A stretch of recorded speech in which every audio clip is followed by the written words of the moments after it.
আসসালামু আলাইকুম, সবাইকে আফরা টিচিং একাডেমি থেকে স্বাগত। আজকে আমরা অষ্টম শ্রেণীর 5.2 এর 13 নম্বরের ঘ এই অঙ্কটি করবো। দেখো, yz ভাগ ও x স্কয়ার কমা zx ভাগ y স্কয়ার এবং xy ভাগ z স্কয়ার কে গুণ করতে বলছে। ঠিক আছে, দেখো খুবই সহজ একটি অঙ্ক। আমরা শুধু কমা তুলে দিয়ে গুণ করতে বলছে, গুণ দিব। yz ভাগ x স্কয়ার কমার পরিবর্তে গুণ zx ভাগ y স্কয়ার কমা এবং এর পরিবর্তে গুণ দিব xy ভাগ z স্কয়ার।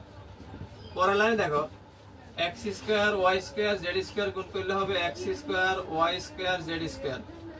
এখানে দেখো x এখানে একটা এখানে একটা গুণ করলে x স্কয়ার, y আর y গুণ করলে y স্কয়ার, z আর z গুণ করলে z স্কয়ার।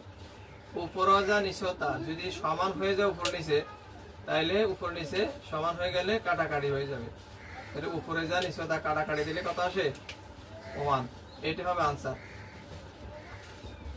সহজ একটি অঙ্ক, তুলে ফেলো।